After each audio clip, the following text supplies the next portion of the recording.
Welcome to PsyMood series, a podcast about mental health.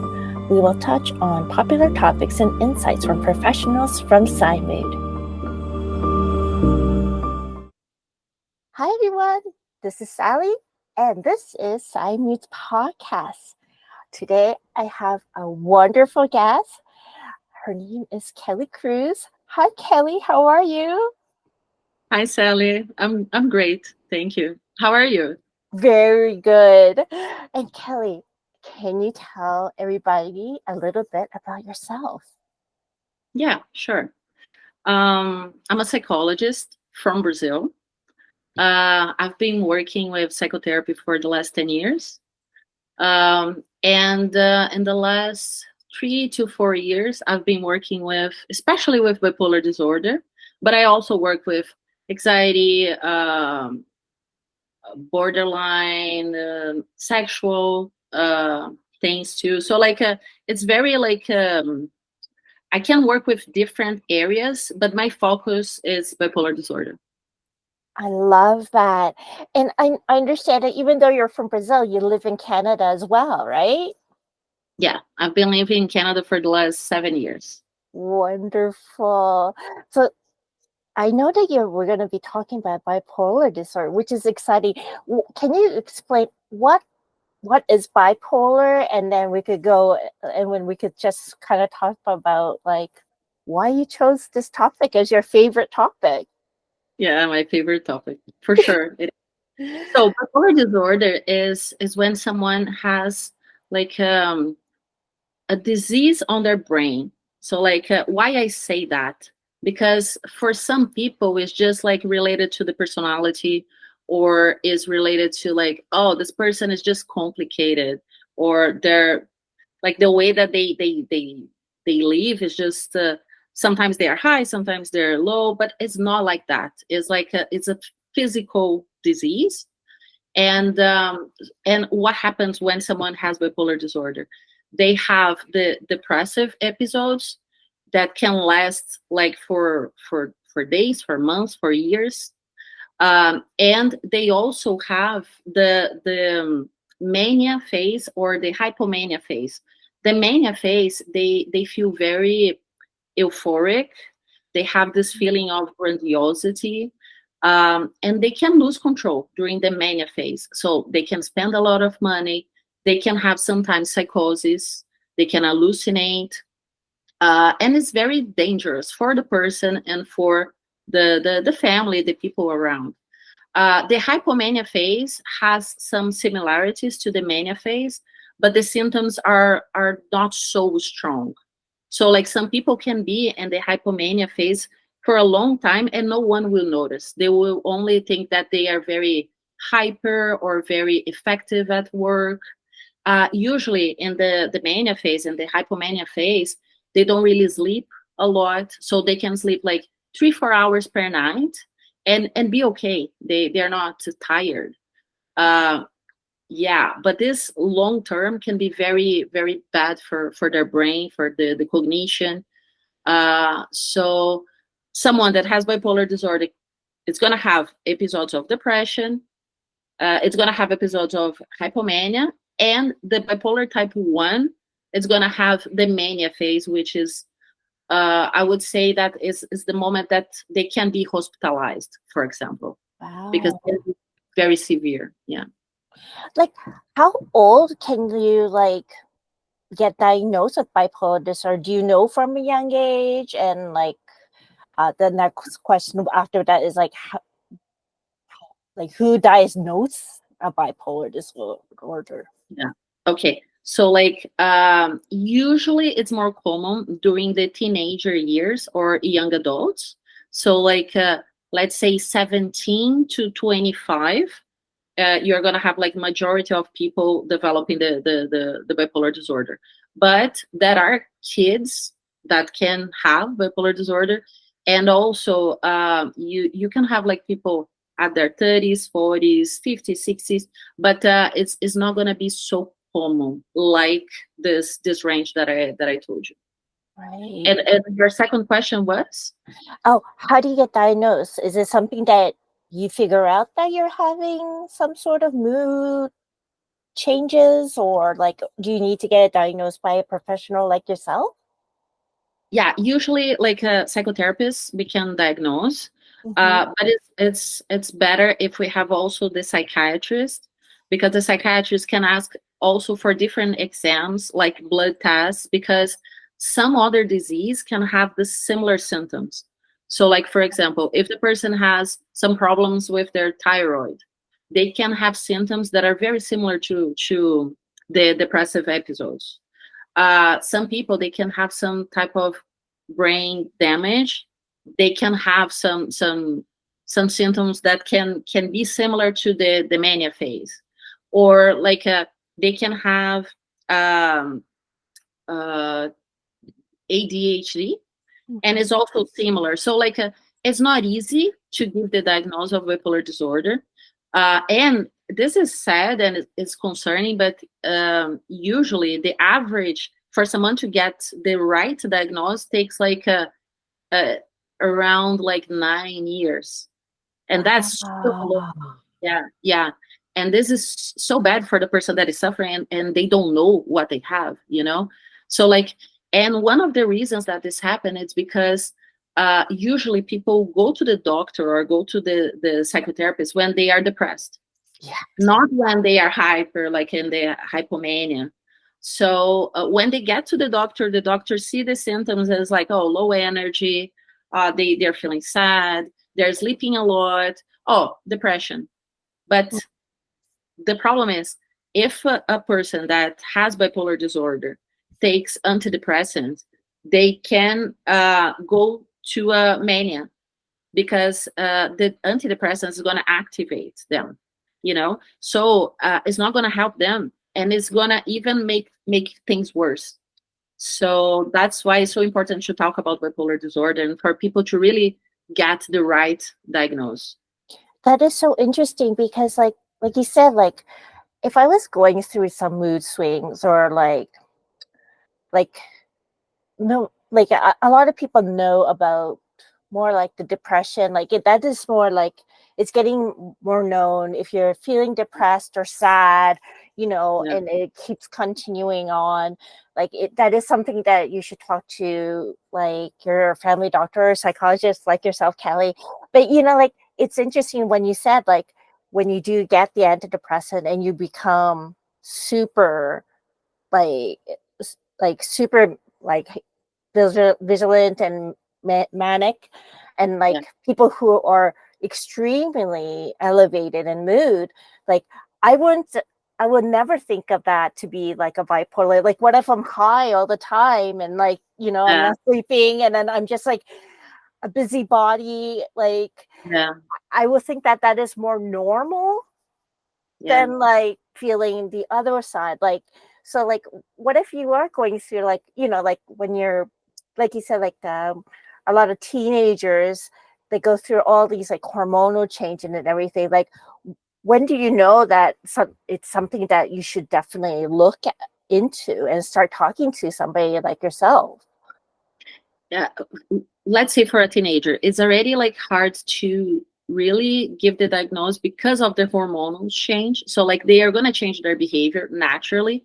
But Yeah. like for example, if they are extremely irritable, if they are not really sleeping well, and they are fine with that, because like some people, they're going to sleep like 4 hours and the day after they're going to be dying, right?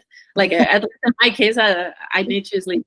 But for someone that is in a hypomania or mania, they can sleep even like 2 hours and the day after they're good, they're fine, like they don't need to sleep more. So like I would look for some symptoms. So the irritability, how is their sleep patterns. uh, One thing that is so important is to see if in their family has someone that has like moody disorder, so like depression, bipolar disorder, sometimes like even schizophrenia.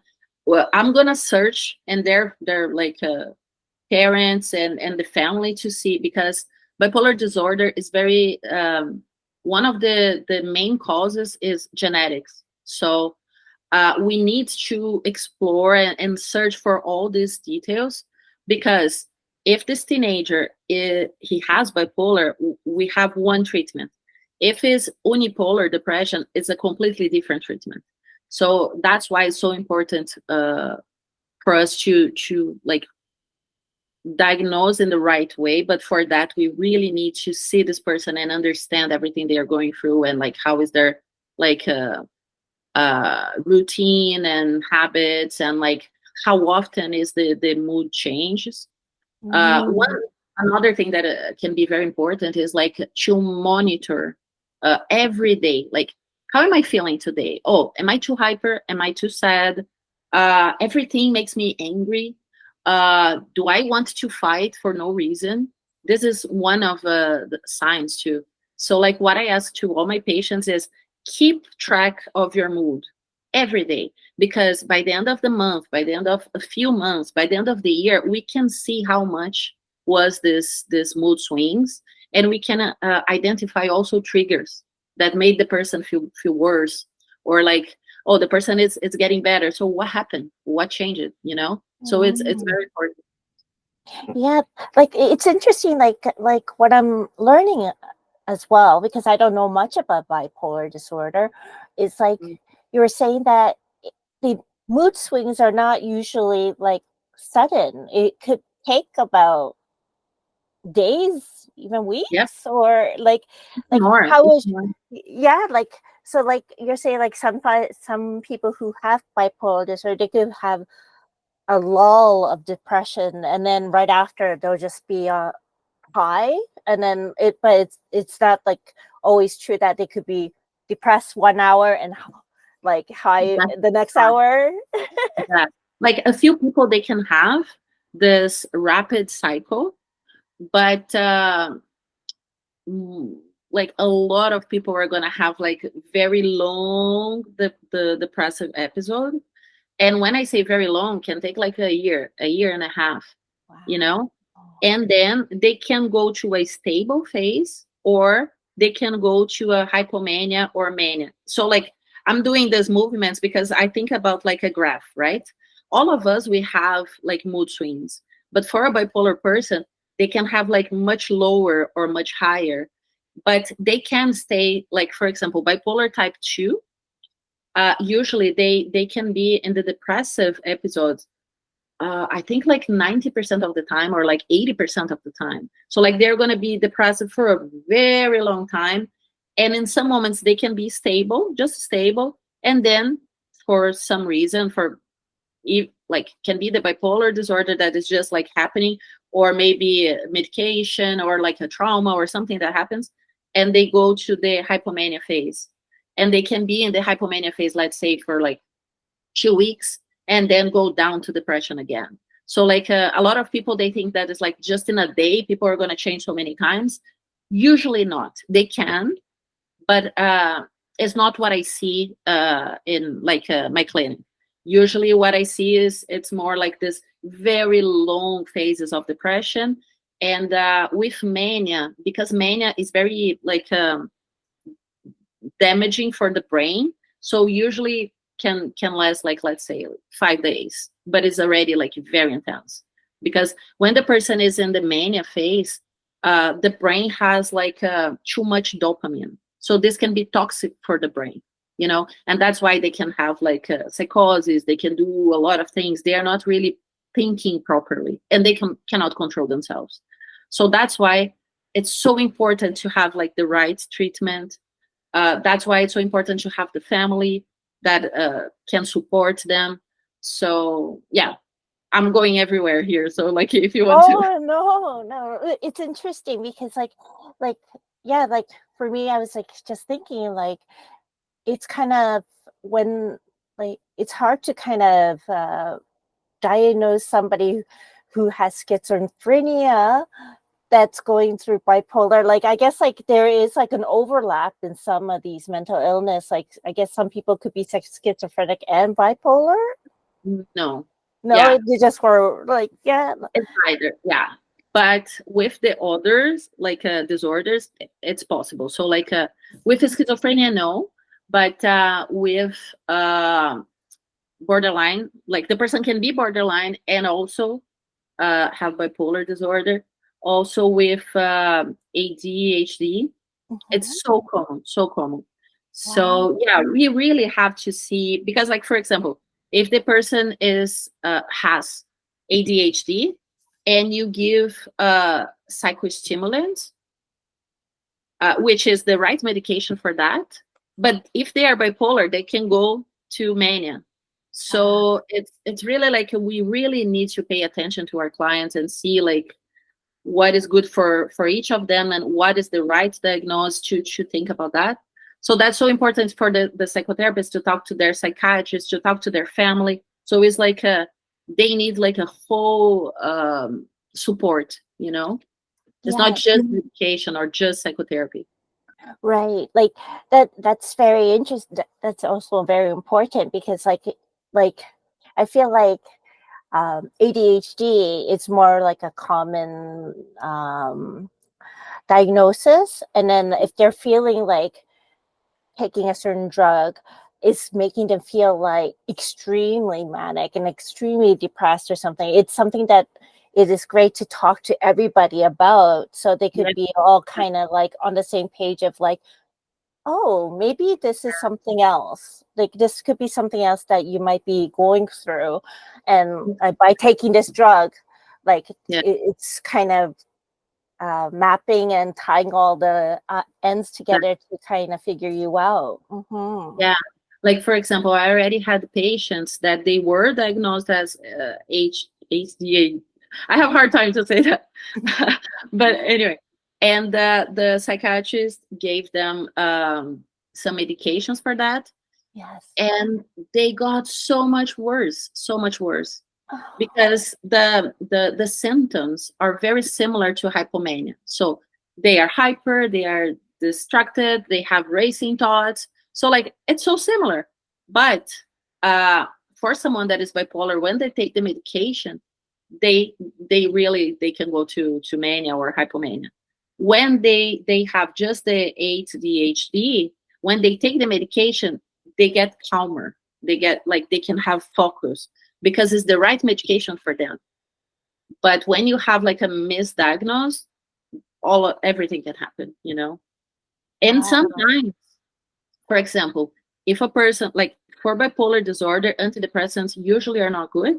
And sometimes when they take, because the psychiatrist thought that they were just they only had depression, when they take the medication, in some cases they go to a mixed episode. And what is a mixed episode? They have symptoms of depression, so like they see the world like very dark and like everything is so down, but they have a lot of energy, which can be dangerous. Because if you see the world as like you have no hope, the world is bad, people are bad, like nothing is good, but I have energy, what this causes? Suicidal ideation. So like can be so dangerous for a bipolar with the wrong medication, you know. So again, it's so important to understand about bipolar disorder. Is so important for like us professionals talk about this, because people don't know that. That's so Like true. Yeah, like what if yeah, what if you do go to the doctors and you never got diagnosed and suddenly you're on antidepressant and you're feeling a certain way. yeah, It's never like it's always great to kind of be open about and be truthful about how you're feeling and what kind of thoughts you're having and your energy level and everything. It's very important to know all those things because, like you said, maybe you won't know until you go through this kind of like going yeah, through the journey of figuring out what might be happening. yeah. So like for example, what I say to my patients when they are like diagnosed with unipolar depression, and I'm still not completely sure if they are bipolar or not, even though I already asked everything, I already like explored everything. In some cases can be like harder. What I say is really try to track your mood, because if you start to take this medication that your psychiatrist gave, and all of a sudden your sleep pattern change, suddenly you are more irritable, this for me is already like red flags. Wow. Probably you're bipolar instead of just like a unipolar depression. Like, so what's interesting is like you're saying like irritability. Could it be like you're irritated about anything? Like, I'm like wondering like how abrasive does this have to be kind of a like you're going through something and you're like, oh, could it be anything that you're irritated about? Yeah, if it's a symptom, because like usually in life we can be right, like with traffic, with something that went wrong, but like when it's like a symptom, can be with anything and everything. So like I have some patients that they say like, I want to fight, like there's no reason, I want to fight. So if someone talks to me, I'm gonna fight with them. Sometimes I'm so mad at the world, so it's something that they cannot control and has no reason. So it's something that for me is like red flag. Let's explore a bit more. Racing thoughts is another symptom. So like uh, the speed of the thoughts is going to be much faster. Sometimes they're not going to be patient to listen. They're going to interrupt all the time. They're going to have like hard time to focus on one subject. They're going to talk about like 30 subjects at the same time. Like so all of these are like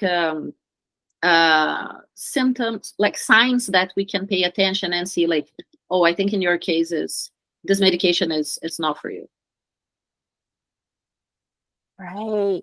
Like, so like when they talk to you, like what if, let's say I was a patient with bipolar disorder and then I'm talking to you, Kely, and then like is it like a certain, like I'm on medication, like what's typically a person with bipolar disorder comes to you about like working on, like what sort of things do they like, is it similar to somebody who doesn't have bipolar disorder? Is it like managing their stress level and depression? Yeah, I think like there are a lot of similarities. Like all of us, we have problems, we have traumas, we have things to solve, and like all of us wants to feel better and have less anxiety. This is like for everyone, but for someone that deals with bipolar disorder, everything is more intense, Yeah. and this can affect their jobs, their relationships, you know. So yeah, I would say everything is more intense. So for a bipolar person, like I don't like to say bipolar person because I think it's not who they are, is what Yeah. they have. So Right. like the disorder that they have, because they have this disorder, they have to pay much more attention, for example, to their routines, their sleep cycle, even what they eat. Like it's not just about medication. It's like medication, psychotherapy, plus sleeping well, eating well, practicing exercise. So, uh, of course, all of us we need, but especially people who have bipolar disorder, they need to pay attention to all of these um, tools that they can use to have a better life and to be stable longer. Right. Because like ideally, I guess like what I'm imagining is like when you do have this disorder, it is hard to keep focus on like making sure all those things that you want to work on Yeah, be yeah, difficult because like you said, it's just so yeah, extreme. yeah. Like like like um like does you typically like a person with bipolar disorder, do they live a very happy life? Like once they do get treated and once they do go through therapy, like do they live a good life, a long good life? I I I want to say yes, because a lot of people, they get the right treatment and they really put the effort and they can have like a very good life and career and family. And I've seen that, and thank goodness, because I would be too sad to work with people that don't get better. So like I can see, and I see my patients getting better, but it's hard.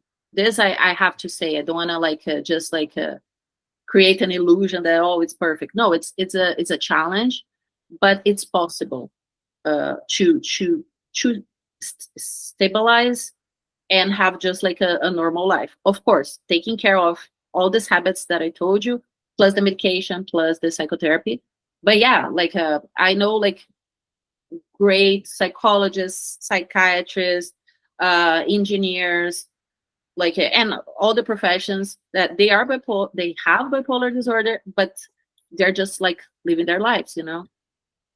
And there are those ones that are like still trying to get to that point, but it's I'm a very hopeful person, and so when I see my patients getting better, I'm like, yeah, let's do it, you know. So it's hard, but it's possible. That's what I'm gonna say. I love that. No, I love your passion about like making sure that, you know, especially the people with this disorder gets better, because there is a possibility of like going through it, and it's a lot of hard work. It sounds like, you Yeah, know, like yeah. that. No, that's amazing. And is there a difference between like a female person who has this disorder versus a male? Like, do they show different kind of symptoms? Yeah, like if we just see the quantity of people who have bipolar disorder, it's going to be the same, like if we analyze. But usually women have more rapid cycles, and also usually they are bipolar 2. Bipolar 2 doesn't have the mania phase. Usually it's like depression for a long time, and they have hypomania. Ah. Uh, and the rapid cycles also usually is because of the hormones, because we know how our hormones are. It's a challenge. So because of that, usually women's gonna like either have rapid cycles or bipolar type 2. And for men, they can, of course, some men they're gonna have the type 2, but usually it's more like type 1 with mania. So yeah, usually it's like that. Wow, like that's so interesting, because like yeah, I guess like kind of like when you think about it in extreme feelings and circumstances, I could almost imagine like they will experience something different if you're a male or a female, because like you said, females, we have just a monthly hormonal shift every month, if we Yeah, still have it, even when we are ending or we're going to perimenopause to yeah, menopause. I could just imagine that's just another story. yeah. Talk- Yeah. Talking about that, like for women, like it's such a challenge because every month we have to deal with our emotions based on our hormones. And for women who have bipolar disorder, is stronger. So these swings are going to be like much more severe. And then when women they get pregnant, it's another challenge. Oh my Like god. yeah, the postpartum, the all the hormones they just like go down so like rapid that they can have a crisis because of that. And then when they're older and they are in menopause, then it's also like a different challenge because of the hormones. So like bipolar disorder is already hard, but for women it's harder.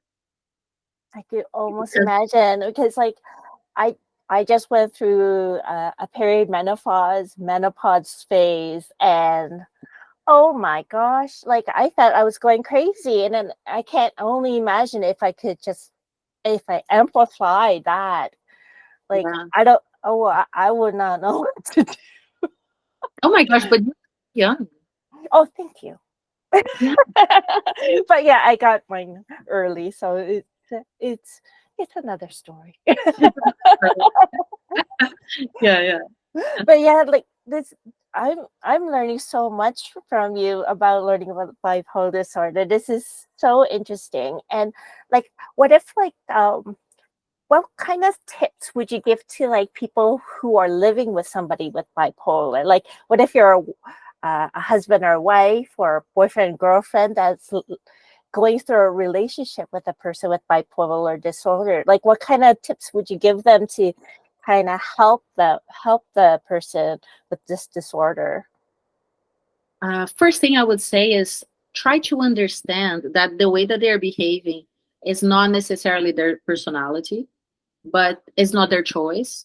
It's a disease. So like, because sometimes people who have bipolar disorder can be very like irritable, like I said, and or like they can be very depressed and like they don't have energy like to go to work or like to do what they need to do.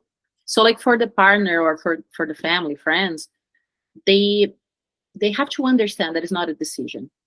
They have to understand how severe can be.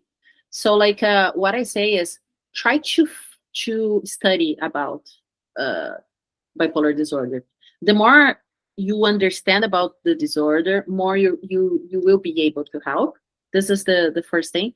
Second is be there for the person, because like there are some studies that shows that, but like people with bipolar disorder that have like family, friends helping them, they get better faster than those ones that are alone, you know. So this is it's so important. Another thing that I can say is talk to their psychologist, talk to their psychiatrist, because you can help a lot. You can help to monitor the mood swings. You can help with the medication, you know. So like it's so important to be involved. And one thing that is so important, seek for help, because sometimes it's so hard, you know, to deal with all of that. So you also need to have someone that is gonna help you. Don't do it by yourself, and because you can get sick. Definitely. And yeah, like as a caregiver, like it is so important, and you always forget about yourself, right, as a caregiver. So that is such a good tip. Is like if you are somebody who's taking care of somebody with bipolar disorder, or dating somebody, or married to somebody, like it's great to talk to somebody like Kely, who Like could me. give you tips about like how to Yeah. manage this and how Yeah. to like help them. It's Yeah. no, that is a great tip, Kely. Yeah. Okay. Yeah, I have like many patients who have bipolar disorder, but I also have many patients who are like a husband, wife, you know, mother. So like uh that's pretty much my world. And I love it that you have it on both sides of that Yeah. coin, because Yeah. Yeah. like you said, like it is a disease that it sounds like it gets better with like a community. Yeah. You know, if everybody's on the same kind of plan, Yeah. it just makes life easier on everyone. Yeah, for sure. That is so interesting. And Kely, I'm so thankful that you came on to our podcast to talk about bipolar. I know that this is a very favorite topic of yourself, and I can't wait to hear more from you in the future. We could probably talk about other topics regarding bipolar or anything else, because I know you're very Yeah. talented. And So much. thank you. Yeah, and thank you. Thank you for the opportunity. PsyMood is an online mental health platform that connects you with mental health specialists who speaks your language and understand your culture. You can find us at our website at psymood.com and on our social media channels on Instagram, X, Facebook, TikTok, LinkedIn at PsyMood. Don't forget to follow, like, and share, and comment. Thank you for existing.